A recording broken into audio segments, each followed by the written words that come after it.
Look, there's the latest Twitter outrage mob trying to cancel a new victim. Or over there, somebody just tried to shoot up a burger joint because the drive-thru line was moving too slow. What are people thinking? Hi, I'm Alan Rogers, and welcome to New Salem's Midweek Bible Study. Make no mistake, hate is alive and well on planet Earth. Hate is even alive and well among God's people in the church. In fact, some of the most bitter, hateful people I've ever encountered can be found within the church family. And that's a shame, because when we hold on to hate, we're guilty of a serious offense in God's sight. In the Sermon on the Mount, in Matthew chapter 5, starting at verse 21, Jesus is recorded as saying, "You have heard that the ancients were told, 'You shall not commit murder,' and 'Whoever commits murder shall be liable to the court.' But I say to you that everyone who is angry with his brother shall be guilty before the court. Whoever says to his brother, 'You good for nothing,' shall be guilty before the Supreme Court. And whoever says, 'You fool,' shall be guilty enough to go into the fiery hell." In this passage, Jesus contrasted the religious conventional wisdom of his day with what God actually expects. Remember two things that Jesus had asserted in just the previous paragraph. He had asserted that he had not come to abolish the law of Moses or the Jewish prophets, in other words, the Old Testament, but to make them complete. Jesus had also told his followers something really shocking, that their righteousness had to exceed that of the scribes and the Pharisees. Now, in the eyes of many of Jesus' original audience, the scribes and the Pharisees were the epitome of religious devotion. The scribes devoted their lives to studying and interpreting the Bible and teaching others what it meant to obey the Bible. So they were the epitome of religious knowledge. The Pharisees were among the most strict, pious, and upstanding followers of the Judaism of Jesus' day. They were the epitome of religious devotion. Now, if God expects our righteousness to exceed the standards of people like that, what hope do we have? Well, that's where the gospel comes in. The gospel shows us that the only way to exceed the righteousness of the scribes and the Pharisees is through a personal relationship with God through Jesus. Remember, Jesus is the one who came to fulfill the law. When we put our faith in Jesus, he takes on the burden of our guilt for not keeping the law while covering us with his righteousness. Under that relationship, our obedience is no longer an obligation that's seeking a response from God. In other words, we're not trying to make God happy. Instead, it becomes our response to God out of thankfulness for what he has already done for us. Our outward words and actions are not the only thing that are transformed by this new birth that we experience when we put our faith in Jesus. When we enter into a personal relationship with God through Jesus, his Spirit begins to transform us from the inside out, from our very core. God actually promised this in the Old Testament. I'll give you a couple of examples from the Old Testament prophets. From Ezekiel 36, verses 26 through 27, God says, "Moreover, I will give you a new heart and a new spirit within you. I will remove the heart of stone from your flesh and give you a heart of flesh. I will put my spirit within you and cause you to walk in my statutes, and you will be careful to observe my ordinances." So there, God is actually promising that when we enter into this covenant with him through the Savior, that he supplies the power that we need to actually obey him. Much the same thing is found in Jeremiah 31, verses 31 through 34, where God says, "Behold, the days are coming when I will make a new covenant with the house of Israel and with the house of Judah, not like the covenant which I made with their fathers in the day that I took them by the hand to bring them out of the land of Egypt, my covenant which they broke, declares the Lord," talking about that covenant that they had made with God at Mount Sinai under Moses. But he goes on to say, "This is the covenant I will make with the house of Israel after those days, declares the Lord." In other words, in the days of the Savior, "I will put my law within them, and on their heart I will write it. I will be their God, and they shall be my people." You see that relational aspect there? "They will not teach again each man his neighbor and each his brother, saying, 'Know the Lord,' for they will all know me, from the least of them to the greatest of them, declares the Lord. And I will forgive their iniquity, and their sin I will remember no more." That covenant that Jeremiah and Ezekiel described is fulfilled in Jesus, and it becomes a reality in us when we put our faith in him and on what he did for us on the cross. And that's important because True righteousness is reflected not in our outward actions, but in our inner motivations. It comes from the inside. The kind of religion represented by the scribes and the Pharisees often degenerated into a form of legalism. Now, no doubt, there were many scribes and Pharisees in Jesus' day who sincerely loved God, but the focus of their spirituality stressed highly the outward obedience. Under a system like that, the tendency is for us to think that we stand approved by God based on what we do or what we say. This kind of thinking makes it possible for one to appear to conform outwardly to God's standards while being very far from God in terms of inner faith or motivations. And much of what passes for religion in our day, even among Christians, has more in common with the faith of the scribes and the Pharisees than with the kind of life Jesus taught about. The argument could be made that this approach is a reflection of the corrupted religious impulses within the heart of each human being. Currently, the conventional wisdom in our day likes to claim that traditional religion's fading away. However, we have some very popular political movements today that are acting very much like religious movements. Here's what I mean. Under these political movements, people are judged according to how well they conform outwardly to particular opinions or behaviors. You have to say the right thing or do the right thing, at least give a nod to it.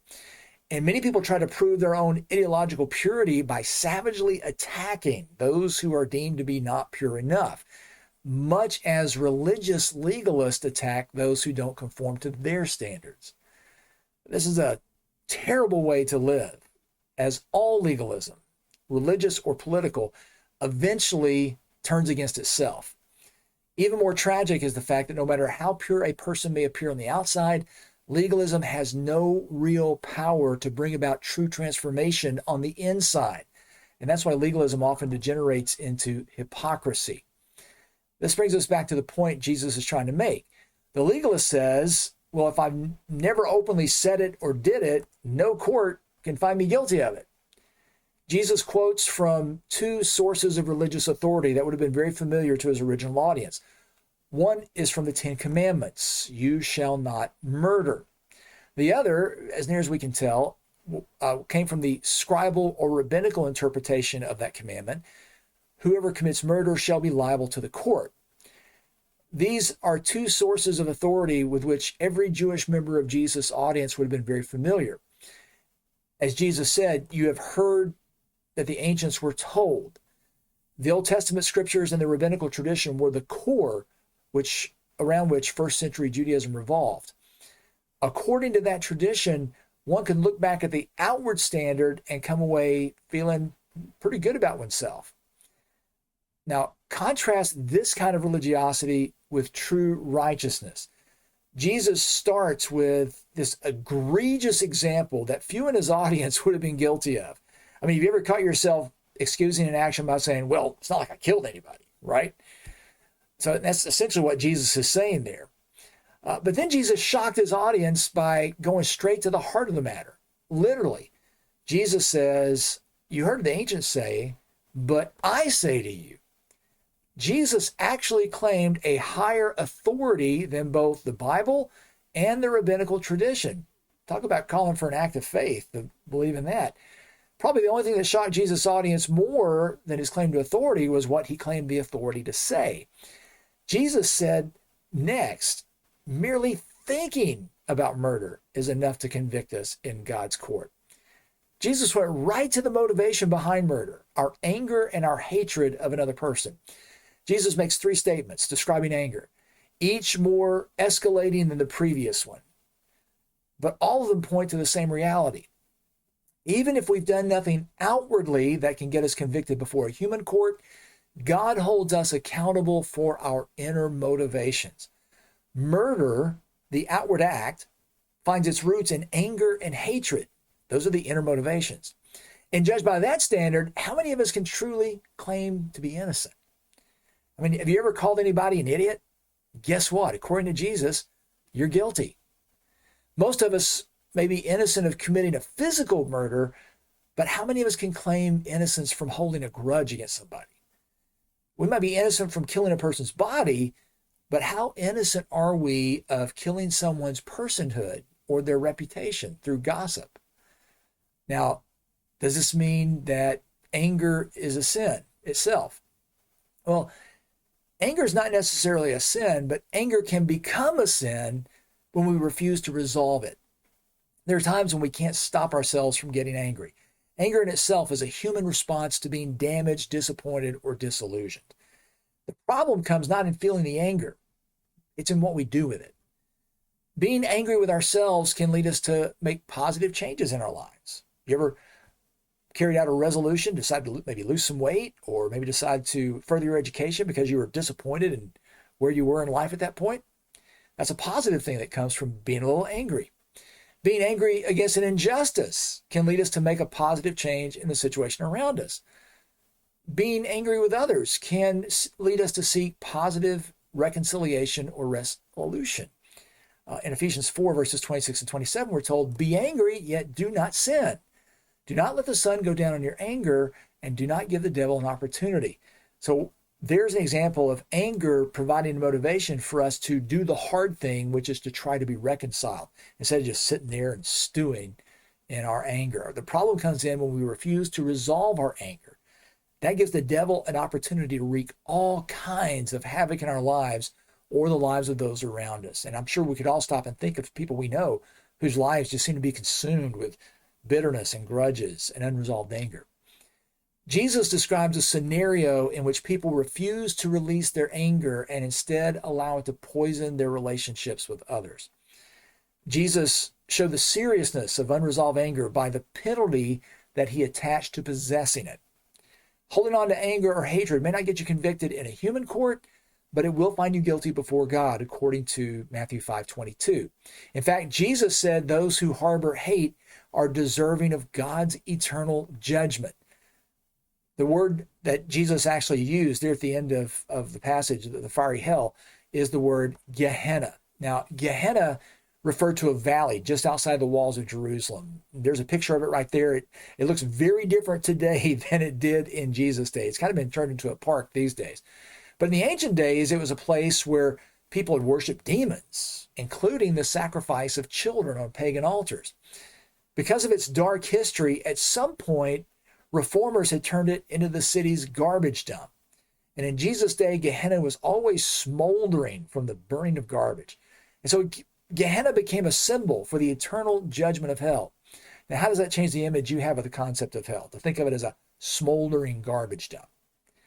Now, note that what Jesus says is not that a person can lose their salvation over a grudge, but that holding a grudge is worthy of such condemnation. Not very becoming for those who are supposed to be children of heaven, is it? Here's the thing. Only the grace of God can rescue us from such a situation. When we hold on to hate, we hinder our ability to worship God freely. According to Matthew 5, verses 23 through 24, Jesus went on to say, "Therefore, if you are presenting your gift at the altar, and there remember that your brother has something against you, leave your offering there before the altar and go. First be reconciled to your brother, and then come and present your offering." If you ever find yourself wondering why your worship may seem stale and unfulfilling, maybe you should take an inventory of your relationships. Jesus showed the seriousness of unresolved conflict by the priority he placed on addressing it. I mean, surely nothing could be more important than worshiping God, right? Well, Jesus said that if we're in the very act of worship and we become aware that we have done something that caused an offense or that has brought harm against another person, that we should leave the altar, just leave our sacrifice right there, and seek first to be reconciled with that person before we come to seek God. It tells you something about the priority, doesn't it? Only after we have sought reconciliation with the ones we've hurt can we experience full reconciliation with God. Also, when we hold on to hate, we risk paying a heavy personal price. In Matthew 5, verses 25 through 26, Jesus said, "Make friends quickly with your opponent at law while you're still with him on the way, so that your opponent may not hand you over to the judge, and the judge to the officer, and you'll be thrown into prison. Truly I say to you, you will not come out of there until you've paid up the last cent." Here, Jesus stresses the urgency of seeking reconciliation before a conflict escalates too far. Is it not better to work out a resolution among ourselves than to have one imposed on us from above? I mean, common sense tells you that. It's almost like God says, like a lot of parents say, hey, don't make me come down there. Often in a dispute, our only thought is how to make the other person pay. In reality, when we refuse reconciliation, we're the ones who end up paying, and often paying dearly. Ann Landers once said, hate is like an acid. It can damage the vessel in which it is stored, as well as destroy the object on which it is poured. Harry Emerson Fosdick said, a man who hates to be slapped on the back packs his coat with TNT and waits for the man who will always slap his back. His idea is that when he hits me, I'll get him. I'll blow him up. You ever know anybody like that who just kind of is just waiting for an opportunity to be offended? Fosdick goes on to say, hate kills both the person you hate, but also yourself as well. So that holding that grudge almost becomes like a suicide mission. Hating people is like burning down your own house to get rid of a rat. It's in a different light, doesn't it? Jesus said that holding on to hate could cost us the very last cent we have. In other words, it can take away everything. So we need to resolve to refuse to live in a prison of hate. Chances are that you encounter many people today, even in church, who are living in prisons of hate. Sometimes they've brought that hate into the church with them because of wrongs or hurts they suffered before they came to Christ. Others are imprisoned by hurts or slights they suffered within the church. Now, sometimes these hurts come because we're broken people and we bump into the messy lives of other broken people. And instead of saying, pardon me, and exercising a little grace towards each other, we sit there and we stew over our hurts. Sometimes these hurts are the result of our own brokenness, like when we wear our feelings on our sleeves and we treat every assault on our pride as a capital offense. The irony is that Jesus has opened the door of the prison. Through his grace, he offers us the power to forgive, to let go of the hate and the bitterness, and instead to replace it with love. Jesus has shown us just how seriously unresolved anger can hurt us and how it can hurt those around us. If Jesus says something's worthy of hell, it's worth handling with the utmost seriousness. If Jesus says that God would rather us approach our estranged neighbor before we approach him, then that's something we should make a priority. Refuse to live in a prison of hate. Let go of the anger. Let go of the hurt. Where possible, take the initiative to seek reconciliation and restitution. Learn to love and to forgive so that you can live as children of heaven, not as prisoners of hate. If you need help in learning how to do that, feel free to reach out to me at pastor@newsalembaptist.net. If you enjoyed this video, please give it a like and share it with other people. We depend on your help to get this material out to other people who could benefit from it.